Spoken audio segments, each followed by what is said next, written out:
Hello, this is Dr. Castanet again. Back to you with another case study. This is a gentleman is about 50 years old. He has history of left sciatica. He came to me. He lives very far, so he's not going to be able to do treatment with me, but he came to me once.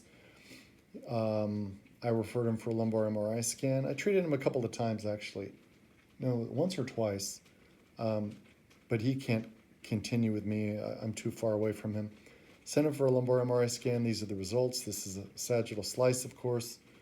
Remember, this is the front of the body. This is the back of the body back here.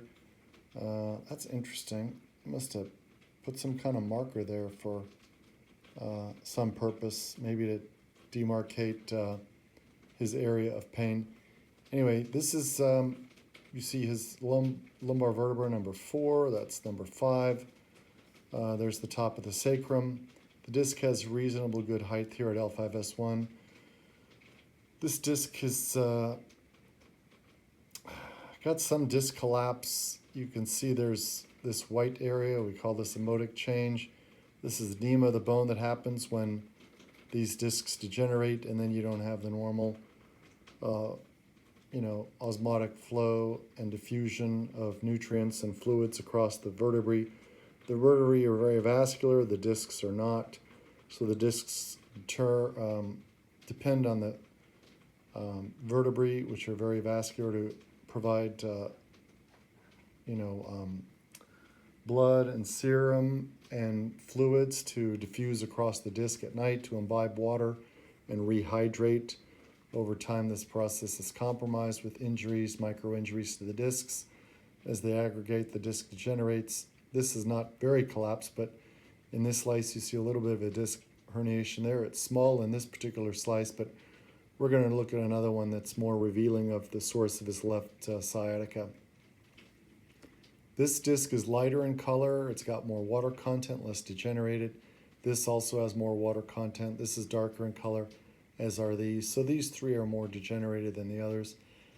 It doesn't look too bad, though, in this particular slice. Let's go to another slice, either an axial slice or the sagittal, the next sagittal slice. Here you see this very large disc herniation in this slice.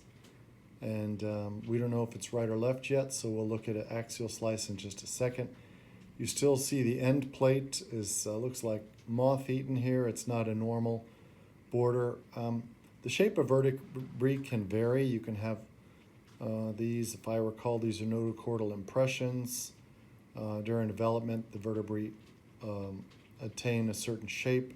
Some are more rectangular shape, like this one, with a straight end plate here and there. This one as well. This one's got a more of a curve here, but that's not necessarily degenerative in nature. It looks like it's smooth. It's not ragged, so I don't think that's acquired, but rather developmental. If you look again, end plate here, fairly regular and smooth in its contour. This one down here, however, is raggedy. It's got herniations up and through the end plate of the vertebra. The end plate, there are two between the vertebrae.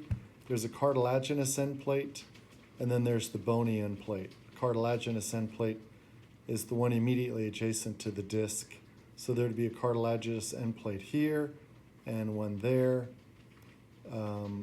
And anyway, you see this, again, edema, this modic change here, intravertebral disc herniations, degeneration, disc collapse, and most importantly, in terms of his pain, this pain back here, or this disc herniation back there, fairly large, kind of like a tongue-shaped rather than broad.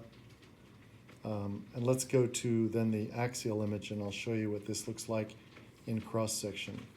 I'm going to look at this canal right here where the nerves run. You see these little lines are nerve roots. There's one, there's one. There's some trying to get through down here. But let's look at this in cross-section, and we'll see where it's getting pinched right in that area. And we'll see which side it's on, and if it correlates with his left-sided sciatica. So here's the cross-sectional image. Nice large canal here, no encroachment of disc herniation here. But right here, that dark tissue, that's the disc we saw. Sticking out there, it's more on this side. To us, it looks like the right side, but it's his left side because he's lying on his back with his feet to the near end here and his head at the far end with his face up. So that makes this his right side and this his left side. And it's this tissue here, that disc herniation we saw in the sagittal image right there that's pinching the nerve roots. These little dots are the nerve roots. That is a nerve root right there too. And I'm sure the nerve root right there, which we can't see, is compressed by this disc tissue here. So hopefully he'll go get some relief elsewhere since he can't come here for treatment. I suggested he might want to try an injection or a steroid dose pack orally. It wouldn't be my first recommendation, but he can't come here. And if he can't find this treatment, that's certainly something he may want to do. Some patients just cannot or will not make the time to treat these disc herniations in a patient way, which is sometimes required for these things to get better because it's partly a function of time. And for those people, I'm happy to offer them whatever they want to do in the way of treatment. Neurosurgeon is not going to offer him surgery for this. It's ridiculous. He'll say, nope, there's some risk associated with surgery. You have to go do, if not physical therapy and chiropractic, at least pain management. And they'd say, no, this is too small. This is inconsequential. Give it enough time and you won't need surgery. You can't get surgery every time you have a disc herniation that looks like this or every time you have a bout of sciatica. I'll note incidentally, and this is the level right through the disc, this is the dark disc tissue. Big neural canal, which is good as I said. And you've got some right here, fatty infiltration or atrophy of the multifidus muscles of the pyrospinal muscle group in the low back. This is very common in people with chronic back pain. This gentleman has had back pain off and on, these bouts of exacerbations and remissions of back pain. Anyway, if I can help you with your neck or back pain, give me a call. I'm Dr. Castanet.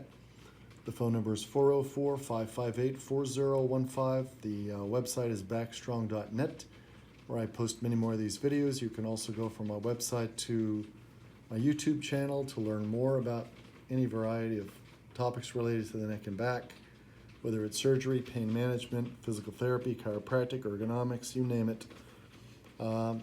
So see you next time. Thank you. Bye-bye.